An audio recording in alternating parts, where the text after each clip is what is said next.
Hey everybody, Cody Menz here with a quick little review of the new 50 TP Resilient and also a bit about Wargaming's kind of charity event that they're doing for Ukraine here. The links for all this will be in the video description if you don't know what I'm talking about, but essentially this tank, it's been in the game for a while. I'm not going to do gameplay on it, but a quick little review of this tank and also a bit about Wargaming's what they're doing.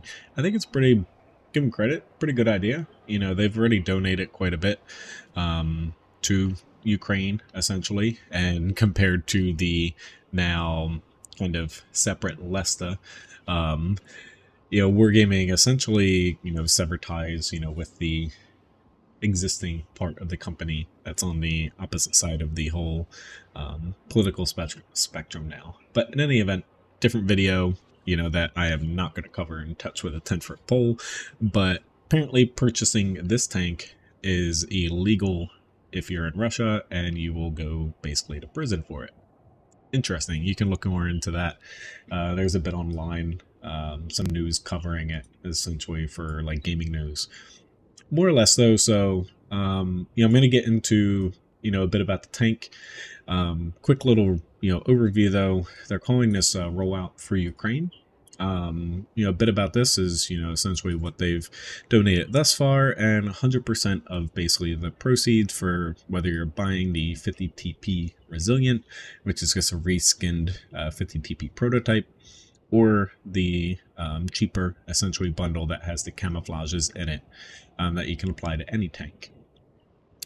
On top of that, they're also both of these links in the video description if you're curious. Unite to support Ukraine. They're doing this across World of Tanks PC, World of Warships, World of Tanks Blitz, World of Tanks Modern Armor, so console, World of Tanks Legends, which I think is what console Warships, and then World of Warplanes. Apparently they still release planes in that game. In any event though, it's a pretty big, like, over, across all their games, pretty big endeavor they're doing for this, and I'll give them credit. I think it's, what they're doing is pretty nice. You can't, to me, I don't see any fault in it. This tank, honestly, it's pretty decent. It is a carbon copy of the 50 TP Proto, which coincidentally is, I don't know how I have a 78% win percentage in the tank, even though it's a pretty good tank, but it's one of my highest, performing tanks that I've had for, a long while. And, this tank, if you're looking to pick up a pretty decent all-around tier 8 heavy tank, it's a pretty good pick to where, just going over some quick stats here. It's been in the game for a while, so I'm not really doing gameplay. It hits pretty hard at 440 damage. I used to run, like, some other options here, through, a couple other Polish tanks, and then, American T-32, because what the hell. Penetration, holds you back a little bit against higher tiers, especially when you look at the accuracy of 0.38, which is not very good, but you got really good gun depression. Aiming time's a bit long, and your DPM's actually pretty decent. It could be a bit lower, DPM wise. It's not like the 56 TP, which has really bad DPM. Armor, I'd say it's pretty well when it comes to the armor, where when you're looking at this thing, it does have a couple small cupolas people can pen you on, and then also people can pen you on the driver port and the lower glacis. Using the gun depression, like over the sides, is a bit easier than the front. So it, a lot of times, like, you'll see people angling and stuff. Hold down, it's pretty well. Armored, level ground, against higher tiers, you're going to struggle a little bit. Nothing too shocking, though, for a tier 8 heavy tank. Mobility, not super fast. Specific power is okay. Where overall, mobility is just kind of average, middle of the road. And when it comes to V range, for whatever reason, these aren't updating. I don't know why. There's like a bug where essentially I've been, when it comes to the configurations here, take everything off and stuff. But yeah, it's not resetting the view range on the tanks for some reason. Don't know why. It's been doing it for a patch or so. But more or less though, the V range is just your typical heavy tank V range. Not awful. It's not great. You know, it's not the best at tier 8, but it's also not the lowest for tier 8 heavy. Overall, you know, should you get this tank?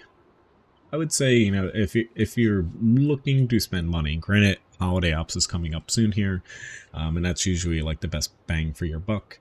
This isn't too bad. Like the bundle for the tank itself is, I think, $30, at least on the NA server. I don't know about other servers, and you know, it's not bad for a tier 8 premium heavy. It's actually kind of cheap. You know, at 30 bucks isn't really cheap in a video game when you think about the amount of premium tanks Wargaming has to buy. But, you know, they set the price, but at least 100% of those basically funds are going towards charity, minus, they say, like taxes and like if people refund and stuff like that. So if you've been looking to pick up like a tier 8 premium heavy tank, you know, especially if you need a crew trainer for Poland, you can't go too wrong with this, to be honest. Where, you know, if I had to, you know, pick between this and the 56 TP, honestly, I'd probably go with this. Like, this is a bit better because the DPM, and I feel like the 56 TP, even though you have better accuracy, I'd rather play with the 50 TP. I want to keep saying prototype, but resilient. Otherwise, though, you know, for this tank,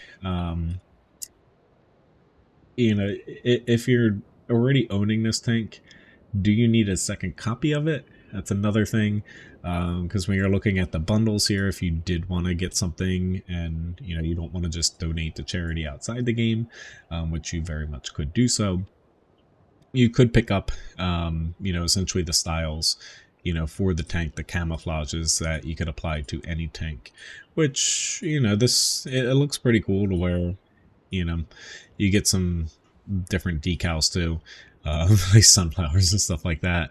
To where, you know, Wargaming, I'll give them credit to where, granted, I kind of hate when they copy paste tanks and just kind of build a style in to make a new tank. In this case, you know, you can kind of overlook it because at least I guess the cause is worth it. To where, you know, I don't know if they could have come up with a specific tank, you know, to put in a brand new one that wasn't a carbon copy. In any event, though, thanks for watching this. You know, hopefully, you know, if you were gonna purchase this, you probably did already. Sorry for the delay of this video. It wasn't really my choice. There was a bit of a hiccup where I ended up honestly getting this tank myself because I was not able to basically get this tank with a style to review ahead of time because there was a glitch.